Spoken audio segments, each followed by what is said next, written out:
아까 기도에서 다 아시듯, 기도 안 해도 아시듯, 이번 주만 지나면 기독교인들의 최대의 명절인 주 예수님이 오신 날을 기념하는 성탄절입니다. 우리나라는 기독교 국가는 아니지만 성탄절이 공휴일입니다. 하지만 우리나라처럼 성탄절을 공휴일로 정하지 않은 나라가 세계에 몇 나라가 있는지 아십니까? 전 세계 한 200여 국가 중에서 한 15%의 나라가 성탄절이 공휴일이 아닙니다. 성탄절이 휴일이 아닌 대표적인 나라들은 대부분 아시아권에 모여 있습니다. 중국, 북한, 일본, 그리고 이슬람이 많은 중동입니다. 그런데 성탄절이 공휴일인 나라 중에 의외의 나라가 있습니다. 세계에서 지금 현재 최근에 이목이 집중되는 나라가 있는데, 이스라엘을 감싸고 있는 시리아, 레바논, 팔레스타인, 거기는 성탄절이 공휴일입니다. 반면에 이 나라들이 감싸고 있는 이스라엘은 성탄절이 공휴일이 아닙니다. 예수님이 태어난 나라가 이스라엘인데 우리는 거기도 공휴일이겠지 한 얼핏 그런 생각하겠지만, 잘 아시겠지만 거기는 예수님을 메시아로 여기지 않기 때문에 성탄절을 공휴일로 하지 않습니다. 하지만 성탄절을 명절로 지내지 않는 이 이스라엘의 최대 명절이 또 있습니다. 크게 두 개를 얘기하시더라고요. 하누카라는 명절과 불임절이라는 명절입니다. 이 하누카는 거의 성탄절과 비슷한 시기에 그 축제 분위기로 지낸다고 합니다. 하누카는 어떻게 유래됐느냐? 헬라 제국 시대에 이스라엘의 혁명을 통해 독립한 날을 기념하는 명절입니다. 그리고 불임절, 이 명절은 페르시아에 있었던 남아있던 유대 민족이 민족의 죽음 앞에서 해방된 날을 기념하는 날입니다. 우리 기독교 최대 명절인 부활절과 성탄절의 의미는 예수님의 일에 관계되어 있죠. 그렇지만 이 유대 민족의 이 하누카 불임절은 개인의 어떤 의미가 아니라 민족의 의미가 있습니다. 오늘은 유대인의 최대 명절 중 하나인 불임절에 대해서 이야기하고자 합니다. 불임절은 히브리어로 부르라는 단어에서 유래합니다. 부르는 성경에서는, 우리가 읽는 성경에서는 제비 뽑기라고 에스더서에 서 있습니다. 그렇지만 본 뜻은 주사위란 뜻입니다. 불임절이 되면 이스라엘 현지뿐만 아니라 전 세계에 있는 디아스포라 유대인들이 이 명절을 축제의 날로 지킵니다. 언뜻 보기에는 할로윈 축제처럼 보인다고도 합니다. 이 불임절 때 특이하게 꼭 해야 하는 행동이 있습니다. 해야 하는 것이 꼭 있는데, 유대인들이 어느 곳에 있던 이날은 회당에 다 모여야 됩니다. 그 회당에 모였을 때 한 대표가 지정된 성경 한 권을 낭독하게 됩니다. 그 성경 한 권이 바로 오늘 본문인 에스더서입니다.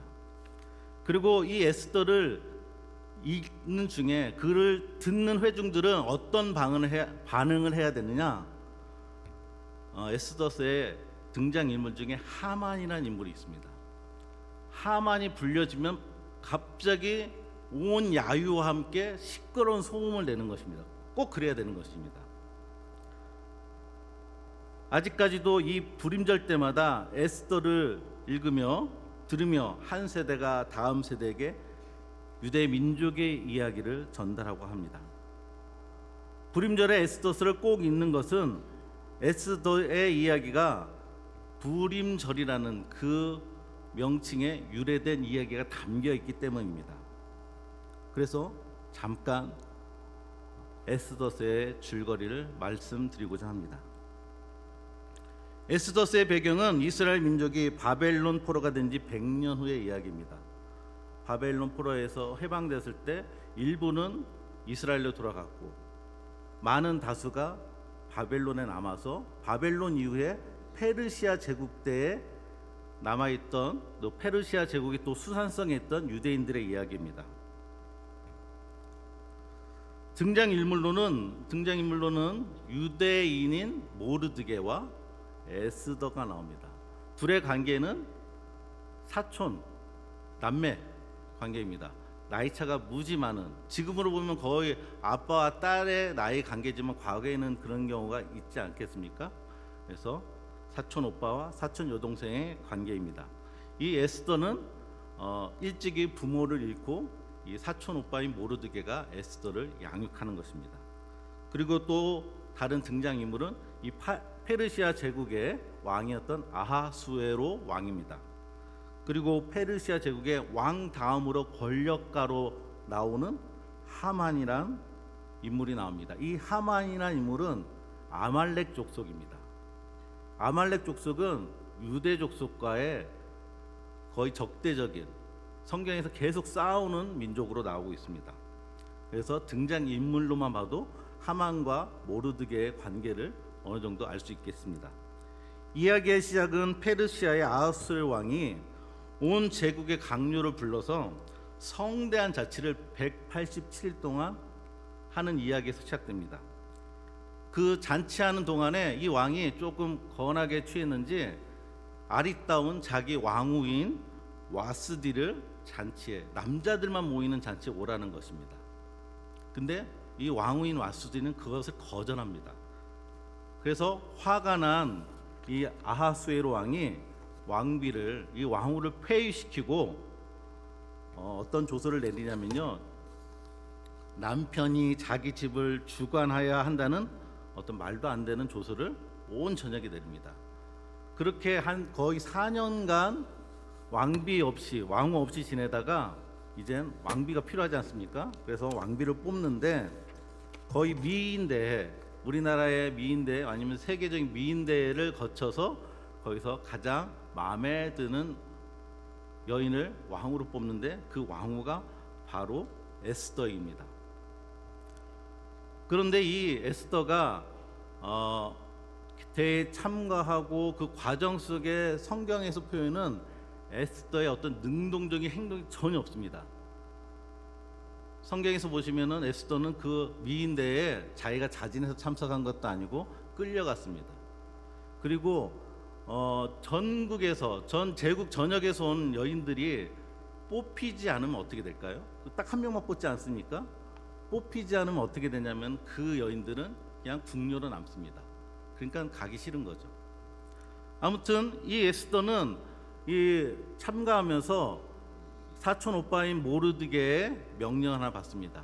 너 유대인인 것을 말하지 마, 표현하지 마. 그래서 이 아하수에로 왕은 이 여인이 유대인인지도 모르고 그냥 뽑았습니다. 에스더가 왕후가 된 뒤 사촌 오빠인 모르드게는 우연히 2명의 내시가 왕을 암살하려는 대화를 듣게 됩니다. 그 내용을 왕에게 보고하고 아하수에로 왕의 목숨을 구하게 됩니다. 꼭 이 장면은 제가 예전에 무협 드라마를 좀 볼 때가 있었는데 꼭 주인공이 어디 가다가 허름한 어떤 폐가에 딱 들어가는데 폐가에서 그 어떤 사람들의 비밀 회의가 있는 거예요. 뜻하지 않게 듣는 그런 장면들을 종종 보게 되는데 그런 장면이 연상되기도 합니다. 하지만 이 아하수에로 왕은 자기 목숨을 구해준 이 모르드게의 업적에 대해서 다른 반응을 하지 않습니다. 상도 안 주고 직위도 안 줍니다. 에스더서는 모르드게의 이야기를 여기까지 한 후에 페르시아 제국의 왕 다음으로 권력자인 하만의 이야기로 장면이 옮겨집니다. 페르시아인이 아닌 유대 민족과 대적 관계에 있는 가나안 족속 중 아말렉 족속도 아각의 후손이라고 표현되어 있습니다.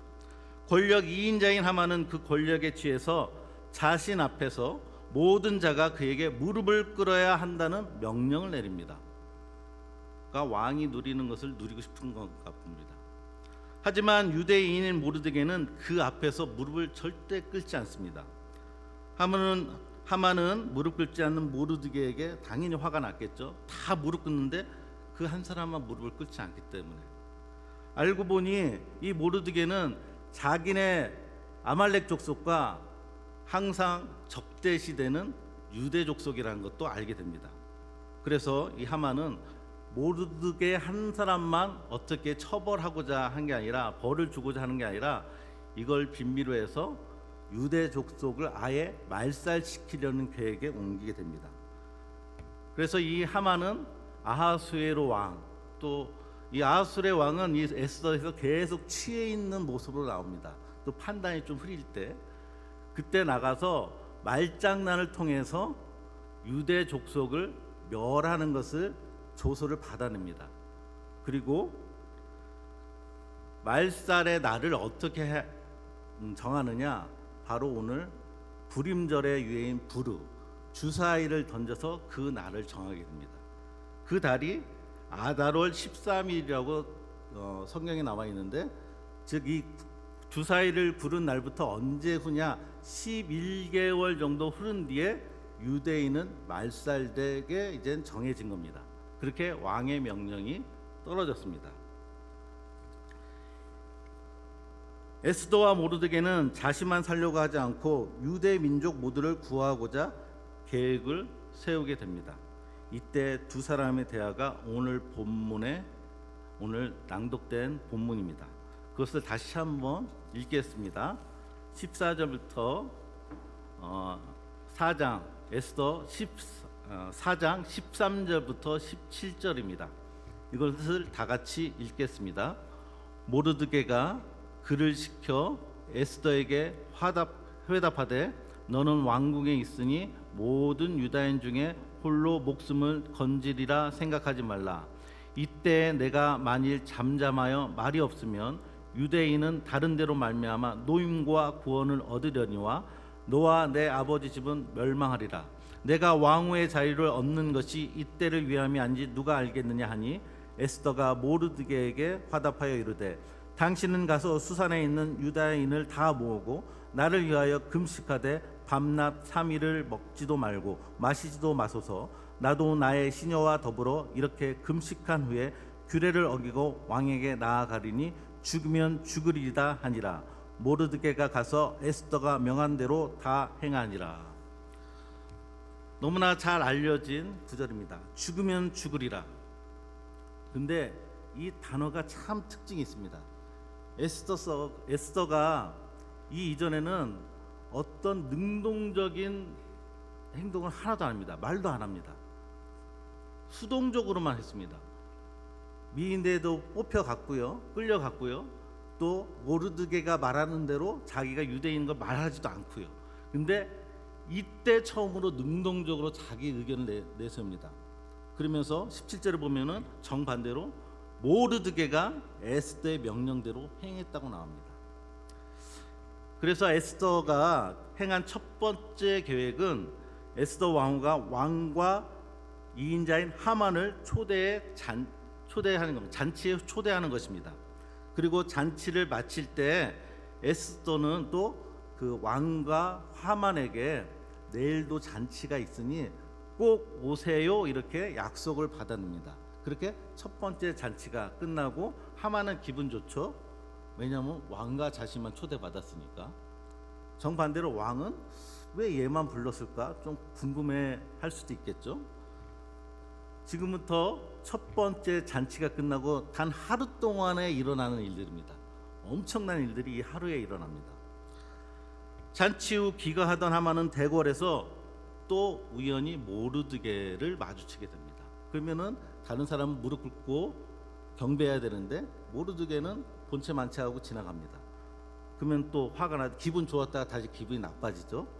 그래서 집에 가서 꾸민 것이 뭐냐면 모르드게를 장대에 꽂아서 죽여야겠다. 그래서 장대를 세웁니다. 그리고 장대에 세우고 그 다음날 가서 왕에게 그 허락을 받으려고, 명령을 받으려고 준비하고 갑니다. 그런데 그날 밤에 하만이 그런 것을 꾸미고 있을 때 그날 밤에 아하수에로 왕이 잠이 오지 않습니다. 여기서 성경이 표현할 때 잠이 안 오게 하다, 수동태입니다. 그렇게 해서 잠이 안 와가지고 잠을 오게 하려고 무엇을 했냐면은 궁중일기를 신하에게 낭독하게 합니다. 혹시 여러분 가운데 잠이 안 와서 성경책을 읽는다? 저도 그랬습니다. 예, 그렇게 잠이 안 와서 아무튼 궁중일기를 한번 읽어봐라 했더니 이 신하가 읽는데 읽는 톤이 잠자기 딱 좋게 그냥 한 톤으로 하는 거겠죠, 대부분. 그런데 그 읽는 내용에 뭐가 나오냐면 아까 말씀드렸던 모르드게가 그 암살 계획을 고한 것을, 그 내용을 읽게 됩니다. 그랬더니 왕이 잠이 확 깨겠죠. 모르드게가 그런 일을 했어? 그러면 걔네 그 모르드게한테 무슨 상을 줬냐? 직위를 줬냐? 안 줬다는 겁니다. 안 되겠다, 이러면 큰일 난다, 왕의 체면이 아니다, 당연히 줘야지. 그래서 왕은 그 다음날 하만을 만났을 때 하만이 먼저 모르드게를 죽이고자 하는 그 명령을 받기 위한 그 말을 하기 전에 먼저 말을 꺼냅니다. 하만에게 나에게 이런 업적을, 또 나를 살린 이 사람이 있는데 이 사람을 어떻게 취하해야 되느냐 물었더니 하만이 착각을 해요. 자기가 받는 줄 알아요. 자기가 그 공을 받는 줄 알고 그 사람에게 이렇게 하십시오 하고 왕에게 제안을 합니다. 그 부분을 다 같이 한번 또 읽겠습니다. 에스더서 6장 7절에서 9절입니다. 다 같이 한번 읽겠습니다. 왕께 아뢰되 왕께서 사람을 존귀하게 하시려면 왕께서 입으시는 왕복과 왕께서 타시는 말과 머리에 쓰시는 왕관을 가져다가 그 왕복과 말을 왕의 신하 중 가장 존귀한 자의 손에 맡겨서 왕이 존귀하게 하시기를 원하시는 사람에게 옷을 입히고 말을 태워서 성중 거리로 다니며 그 앞에서 반포하여 이르기를 왕이 존귀하게 하기를 원하시는 사람에게 이같이 할 것이라 하게 하소서 하니라. 이렇게 구합니다. 이렇게 취하하시면 됩니다 했더니 왕이 듣자마자 좋다, 바로 네가 가서 그렇게 해라. 누구한테? 너 자신에게 아니라 모르드게한테. 그래서 모르드게를 엄청 높입니다. 제가 상상할 때는 왕복도 입히고 말을 태워서, 왕이 타는 말을 태워서 이렇게 시종처럼 이렇게 말을 끌고 성을 돌아다녔을 거예요. 하만이요, 2인자가. 왕의 명령이니까 어쩔 수 없이 해야 됩니다. 그런데 아무튼 기분 나쁘지만 그래도 그 다음 날, 그러니까 오늘이죠, 지금 이걸 취하한 날 저녁에 또 잔치가 있지 않습니까? 두 번째 잔치, 에스더가 만든, 여기에 초대를 받았으니까 가야지 하면서 갑니다. 근데 이 두 번째 잔치에서 에스더는 자기가 유대인인 것을 말하면서 또 이 하만이 자기와 자기 유대 민족을 어떻게 멸하려고 했던 그 것들의 속임수, 왕을 속인 속임수를 다 알려줍니다. 이때 화가 난 왕은 하만을, 모르드게를 죽이기 위해 하만 자신이 세운 장대에 하만을 죽게 합니다. 그리고 모르드게는 기지를 발휘해서 유대인의 말살 계획을, 유대인을 대적하는 그 족속을 말살하는 내용으로 바꾸게 합니다. 그래서 유대인의 말살의 날이 유대인을 대적하는 족속들의 말살의 날이 되는 것입니다. 에스더서 9장에서는 지금까지의 제 줄거리 이야기를 아주 잘 요약해 놓고 또 불임절의 유래가 적혀 있습니다. 에스더서 9장 20절에서 28절입니다. 우리 다 같이 천천히 읽겠습니다. 에스더서 9장 20절에서 28절입니다. 모르드게가 이를 기록하고 아하수에로 왕의 각 지방에 있는 모든 유다인에게 원근을 막론하고 글을 보내어 이르기를 한 규례를 세워 해마다 아달월 14일과 15일을 지키라. 이달 이날에 유다인들이 대적에게서 벗어나서 평안함을 얻어 슬픔이 변하여 기쁨이 되고 애통이 변하여 길한 날이 되었으니 이 두 날을 지켜 잔치를 베풀고 즐기며 서로 예물을 주며 가난한 자를 구제하라 하며 유다인이 자기를 이미 시작한 대로 또한 모르드게가 보낸 글대로 계속하여 행하였으니 곧 아각 사람 함무다다의 아들 모든 유다인의 대적 하만이 유다인을 진면하기를 꾀하고 부르 곧 제비를 뽑아 그들을 죽이고 멸하러 하였으나 에스더가 왕 앞에 나아감으로 말미암아 왕이 조서를 내려 하만이 유다인을 헤아렸던 악한 꾀를 그의 머리에 돌려 보내어 하만과 그의 여러 아들을 나무에 달게 하였으므로 우리가 불의 이름을 따라 이 두 날을 불임이라 하고 유대인이 이 글의 모든 말과 이 일에 보고 당한 것으로 말미암아 뜻을 정하고 자기들과 자손과 자기들과 화합한 자들이 해마다 그 기록하고 정해 놓은 때 이 두 날을 이어서 지켜 패하지 아니하기로 작정하고 각 지방 각 집에서 대대로 이 두 날을 기념하여 지키되 이 불임을 유다인 중에서 패하지 않게 하고 그들의 후손들이 계속해서 기념하게 하였더라. 아멘. 불임절의 유래를 잘 아시겠죠? 이때 말살의 위기에서 유대인들이 건져진 것을 기념하기 위해 부르 주사위의 명칭을 사용해서 불임절이라 하였습니다. 줄거리를 우리가 들었는데요. 에스더스를 깊게 읽다 보면 재미있는 TV 드라마를 보는 듯한 느낌을 받습니다.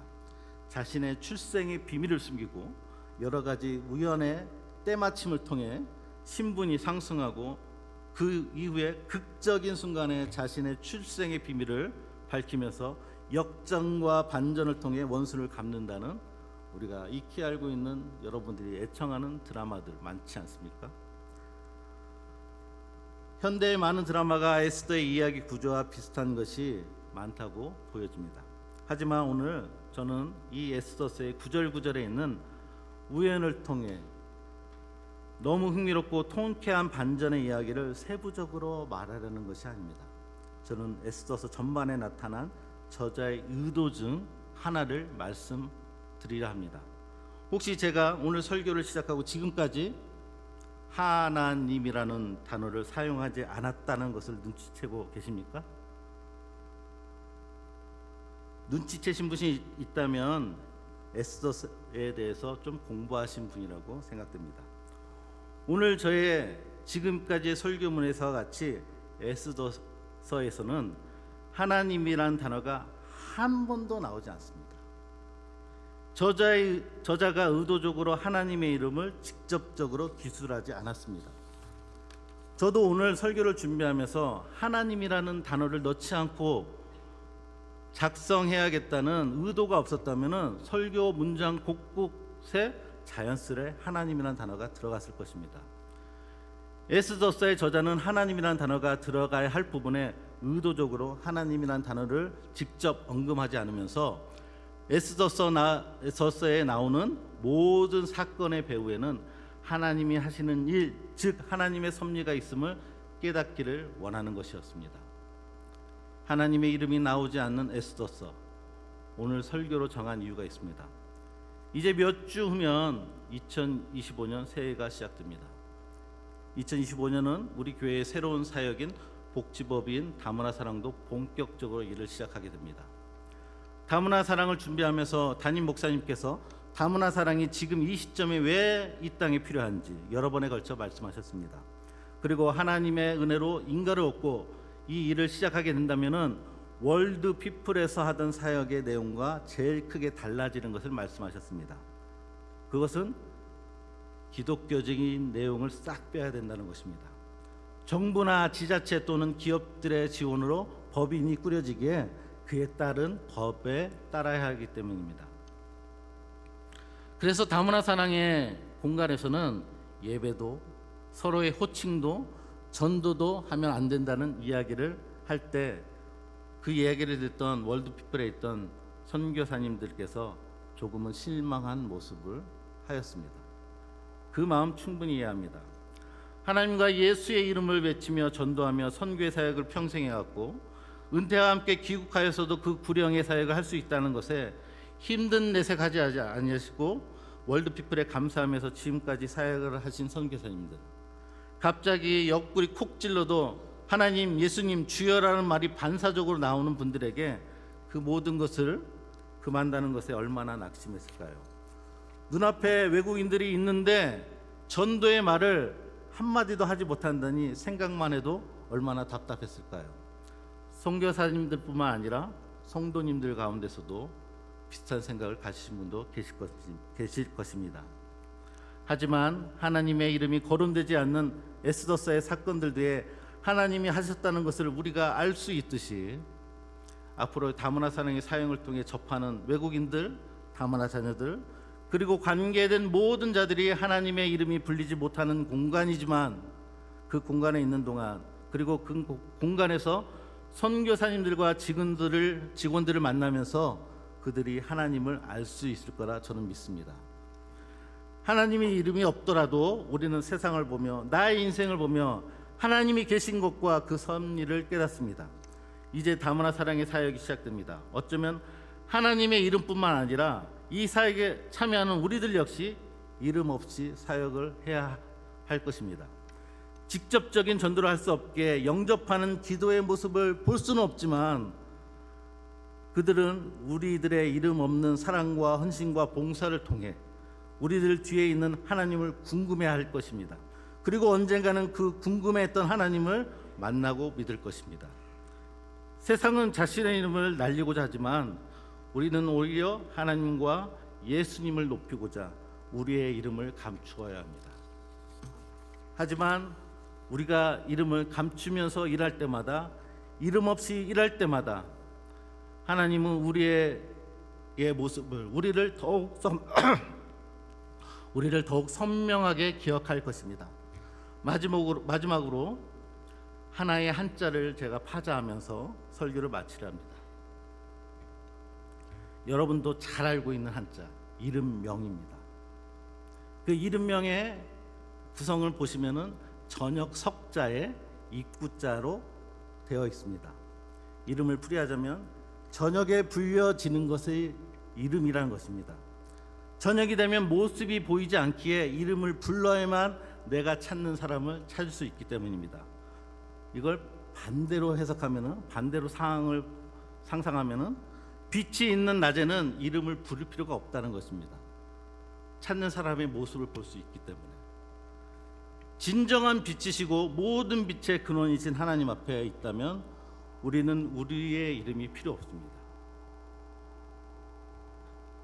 하나님께서 비추시는 그 빛 안에서 우리가 선명히 하나님 앞에 보이기 때문입니다. 하나님 앞에 나의 이름이 무엇인지 말할 필요도 없습니다. 다문화 사랑, 이 사역은 우리의 교회의 이름을 높이기 위함도 아니요, 이 사역에 참여하는 누구의 이름도 높이기 위함도 아닙니다.